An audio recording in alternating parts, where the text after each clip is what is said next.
¿Sabías que una vez un general africano estuvo a punto de destruir la República Romana para siempre?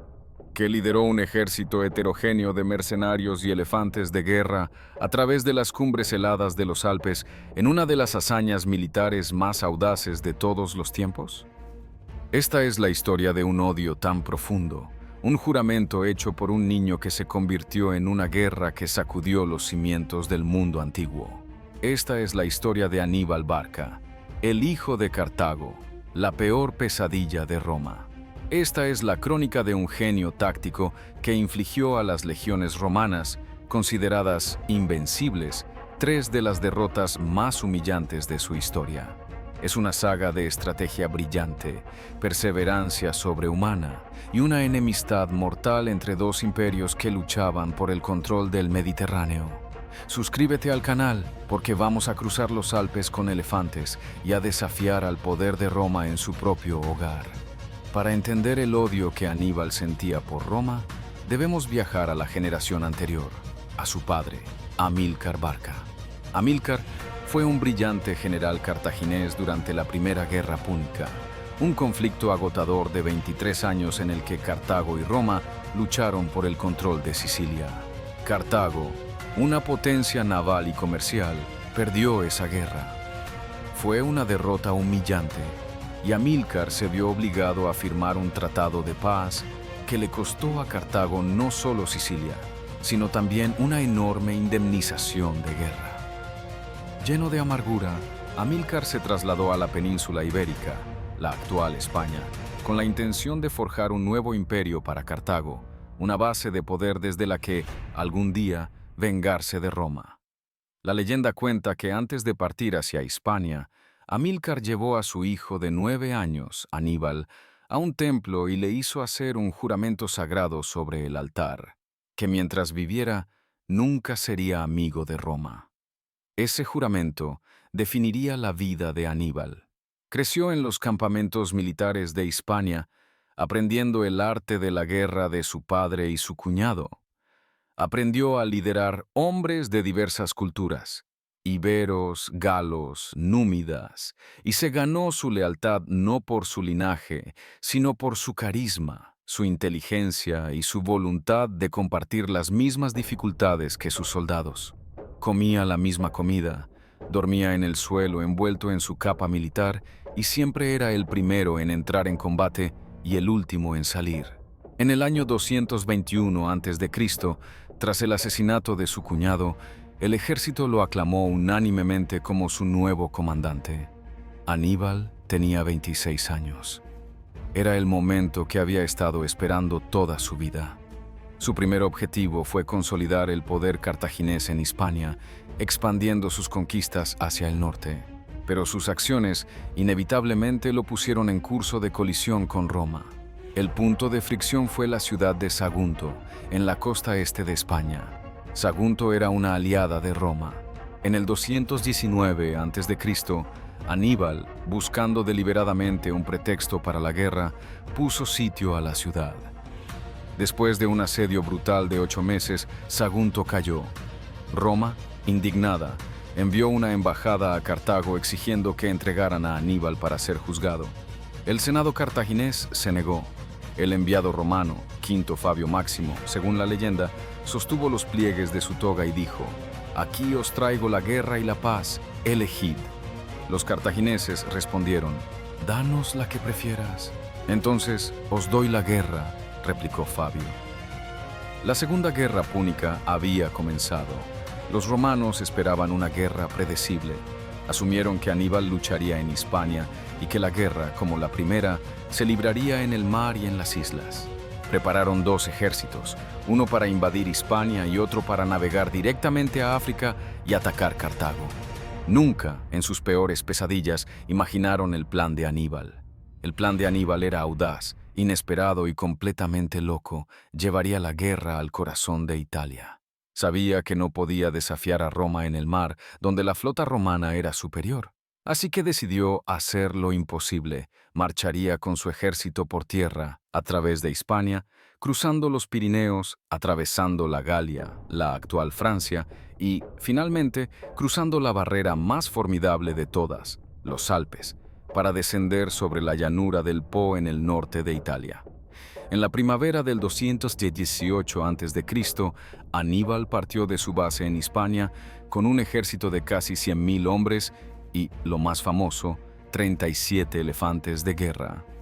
La marcha a través de los Pirineos y la Galia fue ardua. Tuvo que luchar contra tribus galas hostiles y enfrentarse a la deserción de muchos de sus soldados hispanos, que no querían abandonar su tierra natal. Pero el verdadero desafío aún estaba por llegar. En otoño, llegó a las estribaciones de los Alpes.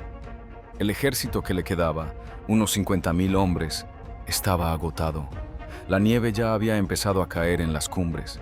Los senderos eran estrechos y traicioneros. Tribus montañesas hostiles los acosaban constantemente, lanzando rocas desde las alturas. Los hombres y los animales resbalaban y caían al vacío. Los elefantes, no acostumbrados al frío y al terreno escarpado, entraban en pánico. Fue una pesadilla de 15 días. La logística era inexistente. Las temperaturas se desplomaron. El hambre y el agotamiento se cobraron un precio terrible. Pero Aníbal, con su voluntad de hierro, empujó a su ejército hacia adelante. En un famoso pasaje, se dice que se paró en un pico, señaló hacia el este y dijo a sus desmoralizados hombres: «Soldados, estáis escalando no solo las murallas de Italia, sino las murallas de la propia Roma». Finalmente, después de más de 5 meses de marcha desde Hispania, un ejército diezmado descendió a las llanuras del norte de Italia. De los casi 100.000 hombres que habían partido, solo quedaban unos 26.000. Más de la mitad de su ejército había perecido en el camino, pero lo habían logrado. Habían hecho lo imposible y habían logrado una sorpresa estratégica total. Los romanos estaban en shock. El cónsul Publio Cornelio Escipión, padre del futuro vencedor de Aníbal, se apresuró a regresar de la Galia con su ejército para interceptarlo. El primer choque tuvo lugar en las llanuras cercanas al río Tesino. Fue principalmente una escaramuza de caballería, pero Aníbal demostró inmediatamente su superioridad táctica. Su caballería númida, ligera y rápida, flanqueó a la caballería romana y la puso en fuga. El propio Escipión fue gravemente herido y salvado por poco por su hijo adolescente, el futuro Escipión el africano. Fue una pequeña victoria, pero demostró que Aníbal iba en serio. El siguiente gran enfrentamiento tuvo lugar en diciembre, en las orillas heladas del río Trebia. El otro cónsul, el impetuoso Tiberio Sempronio Longo, ansioso por la gloria, decidió atacar, en contra del consejo de Escipión, que todavía se estaba recuperando. Aníbal, de nuevo, preparó una trampa perfecta. Provocó a los romanos para que cruzaran el río helado a primera hora de la mañana, sin haber desayunado. Mientras el ejército romano, aterido y hambriento, se formaba en la otra orilla, Aníbal los atacó. Pero el golpe de gracia vino de una fuerza de 2.000 hombres, liderada por su hermano Magón, que había ocultado durante la noche en una zanja. En el momento clave, Magón atacó la retaguardia romana. Atrapado por el frente, el flanco y la retaguardia, el ejército romano fue aniquilado. Más de 20.000 romanos murieron. Aníbal se había convertido en el dueño del norte de Italia. Después de pasar el invierno reclutando galos para su causa, en la primavera del 217 a.C., Aníbal continuó su avance hacia el sur.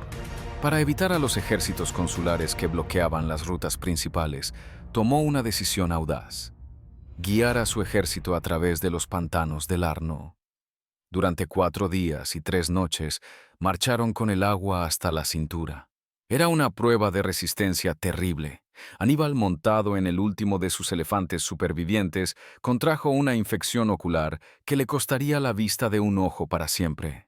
Pero de nuevo logró una sorpresa total, apareciendo en Etruria, donde los romanos no lo esperaban. El nuevo cónsul, Cayo Flaminio, un hombre arrogante e imprudente, se lanzó en su persecución. Y Aníbal lo condujo a la trampa más grande y perfecta de la historia militar hasta ese momento. Eligió su terreno cuidadosamente, una estrecha llanura en la orilla norte del lago Trasimeno, rodeada de colinas boscosas. Una noche, ocultó a la mayor parte de su ejército en las colinas que dominaban el camino. A la mañana siguiente, una espesa niebla cubría el lago y la llanura. El ejército de Flaminio, marchando a toda prisa por el estrecho camino junto al lago, entró en la trampa sin saberlo. Cuando toda la columna romana estaba dentro de la zona de muerte, Aníbal dio la señal. Sus hombres cargaron desde las colinas. Los romanos, sorprendidos, desorganizados y cegados por la niebla, no tuvieron ninguna oportunidad. No fue una batalla, fue una masacre. El ejército consular fue empujado hacia el lago y aniquilado. Unos 15.000 romanos, incluido el propio cónsul Flaminio, murieron.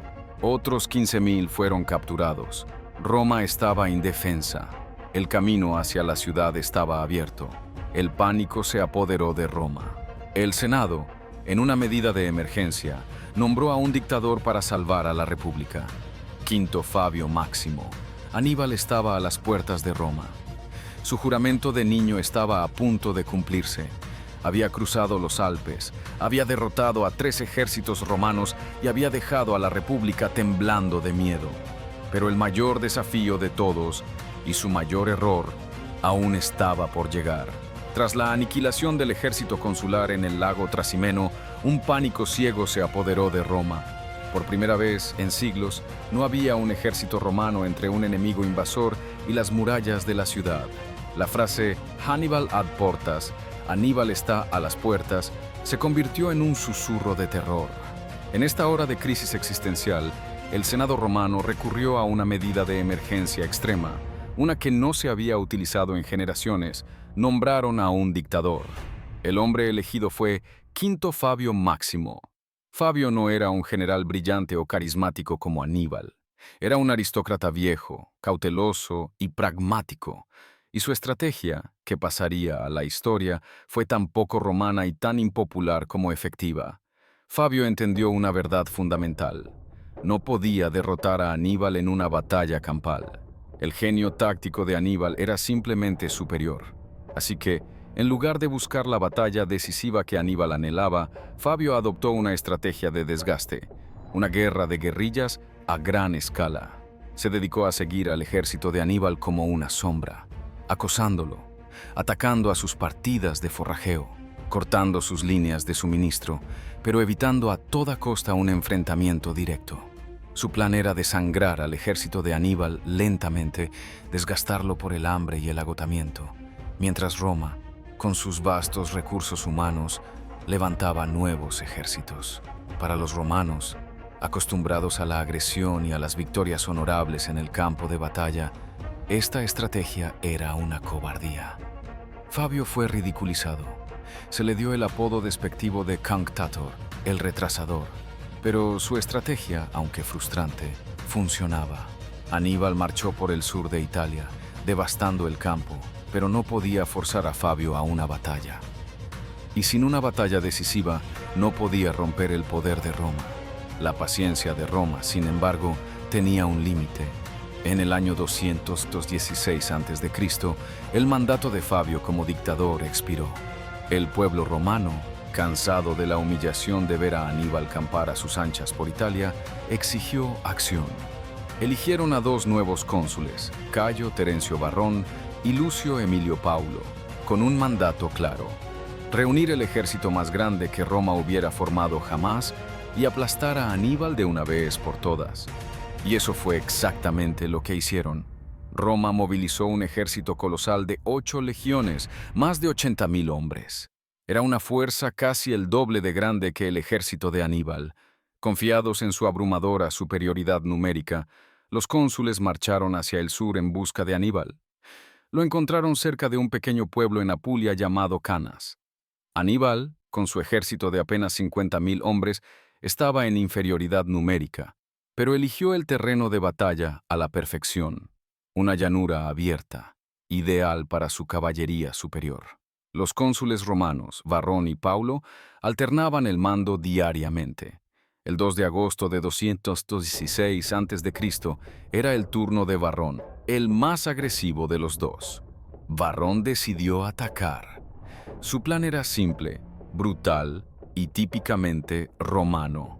En lugar de la formación legionaria habitual, más ancha, concentró su infantería en una formación increíblemente profunda y densa, un ariete humano diseñado para aplastar el centro del ejército de Aníbal por pura fuerza bruta. Era un plan que carecía de toda sutileza, y Aníbal lo anticipó. La formación de batalla de Aníbal en Canas es considerada por muchos como la mayor obra maestra táctica de la historia militar. Colocó a su infantería más débil, sus mercenarios galos e hispanos, en el centro de su línea, pero los dispuso en una formación convexa, en forma de media luna que se curvaba hacia el ejército romano.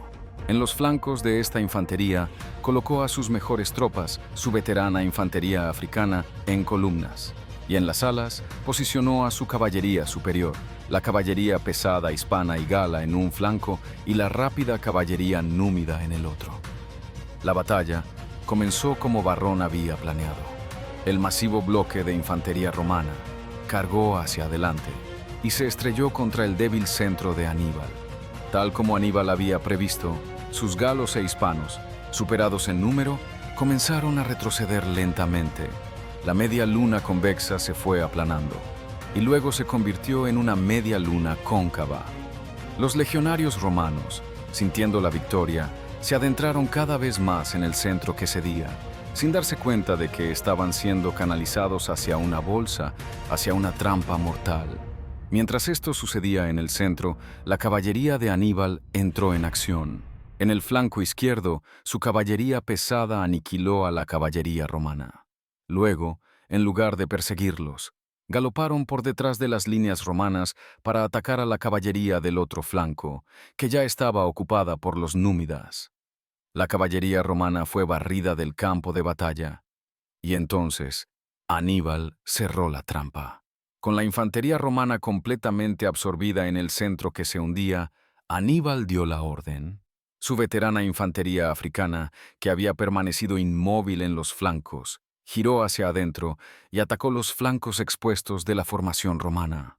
Al mismo tiempo, la caballería de Aníbal, habiendo eliminado a su contraparte romana, completó el círculo y atacó la retaguardia de la infantería.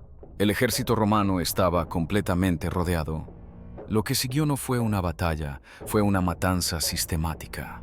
Atrapados en un espacio cada vez más reducido, incapaces de usar sus armas, los legionarios fueron masacrados. El baño de sangre duró horas. Al final del día, el ejército romano había dejado de existir. Las estimaciones de las bajas varían, pero se cree que entre 50.000 y 70.000 romanos murieron, incluido el cónsul Emilio Paulo. Fue el día más oscuro de la historia de la República Romana. Después de la catástrofe de Canas, Maharbal, el comandante de la caballería de Aníbal, lo instó a marchar inmediatamente sobre Roma. «Si lo haces», le dijo, «en 5 días cenarás en el Capitolio».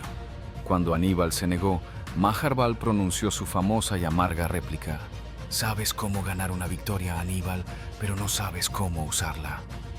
La pregunta de por qué Aníbal no marchó sobre Roma ha sido debatida por los historiadores durante más de 2 milenios. Las razones son complejas.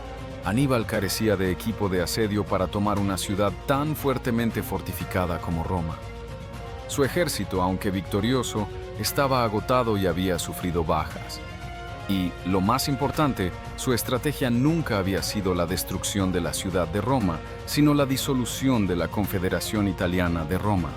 Esperaba que después de una derrota tan aplastante, los aliados de Roma la abandonarían y se unirían a él. Algunas ciudades del sur de Italia, como Capua, lo hicieron, pero la mayoría, especialmente en el centro de Italia, permanecieron leales a Roma. La respuesta de Roma a Canas fue tan notable como la propia batalla. A pesar de la pérdida de casi una quinta parte de su población masculina adulta, en una sola tarde, Roma se negó a rendirse. El Senado prohibió el luto público, reclutaron esclavos y hasta criminales en las legiones, y volvieron a la estrategia de Fabio. Durante los siguientes 10 años, la guerra en Italia se convirtió en un punto muerto. Aníbal permaneció en el sur de Italia, una fuerza invencible en el campo de batalla, pero incapaz de tomar las ciudades clave o de recibir refuerzos significativos de Cartago. Era como un león atrapado en una jaula, poderoso pero contenido. Mientras tanto, Roma, con su tenacidad y sus vastos recursos, lentamente comenzó a reconquistar las ciudades que se habían unido a Aníbal. El punto de inflexión de la guerra no ocurrió en Italia, sino en Hispania. Allí, un joven y brillante general romano, el mismo Publio Cornelio Escipión que había sobrevivido a la batalla de Tesino, estaba llevando a cabo una campaña espectacular. Escipión era diferente a los otros generales romanos. Había estudiado las tácticas de Aníbal. Era carismático, audaz y flexible. En una serie de campañas brillantes, expulsó a los cartagineses de Hispania, privando a Aníbal de su principal base de reclutamiento y suministros. Con Hispania asegurada, Escipión propuso un plan audaz que encontró una fuerte oposición en el Senado: llevar la guerra a África. Su lógica era simple. Si Roma atacaba el corazón de Cartago, el Senado cartaginés no tendría más remedio que llamar a Aníbal para que regresara de Italia a defender su patria. Finalmente, Escipión obtuvo el permiso. En el 204 a.C., desembarcó en el norte de África. Como había previsto, Cartago, aterrorizada, llamó a su mayor campeón. Después de 15 años en Italia, Aníbal Barca, el hombre que había hecho temblar a Roma, finalmente abandonó el suelo italiano y regresó a África. El enfrentamiento final, el duelo de titanes que el mundo había estado esperando, tuvo lugar en el 202 a.C., en una llanura cerca de un pueblo llamado Sama. Por primera vez, los dos mayores generales de la época se enfrentaron cara a cara. Aníbal tenía una superioridad numérica en infantería, pero Escipión tenía la ventaja clave que Aníbal siempre había tenido contra Roma: una caballería superior. Escipión había forjado una alianza con Masinisa, el rey de los númidas, cuya caballería ligera era la mejor del mundo.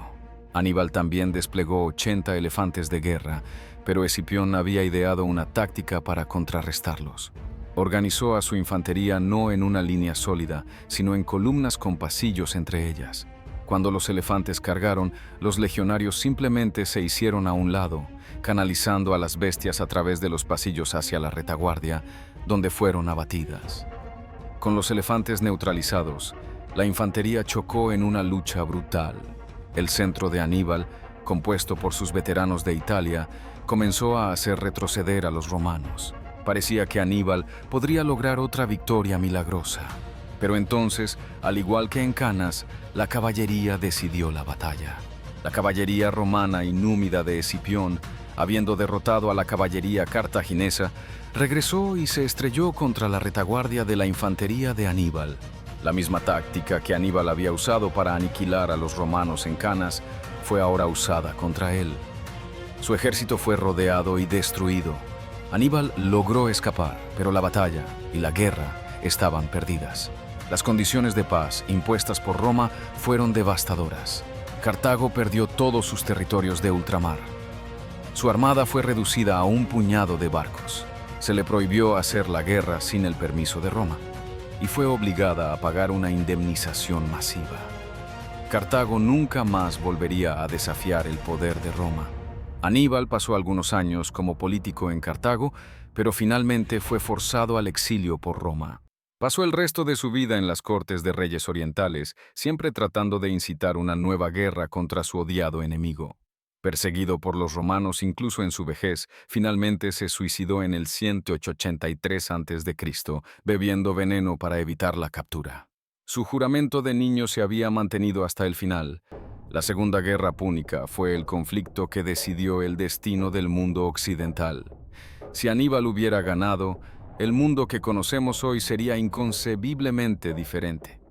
Pero la victoria de Roma la convirtió en la dueña indiscutible del Mediterráneo y la encaminó a convertirse en el imperio más grande que el mundo había visto. La guerra es un testimonio de la increíble tenacidad del pueblo romano, pero sobre todo es la saga de su mayor enemigo, Aníbal Barca. Un hombre cuyo genio estratégico, audacia y odio eterno lo convirtieron en una leyenda, la pesadilla de Roma y quizás el mayor general que jamás haya existido. Gracias por acompañarnos en este viaje a través de una de las mayores rivalidades de la historia. Si te ha fascinado la historia de Aníbal y su lucha contra Roma y quieres seguir explorando las batallas que forjaron nuestro mundo, suscríbete al canal, deja tu comentario y no olvides activar las notificaciones para no perderte nuestra próxima historia de acero. Hasta la próxima.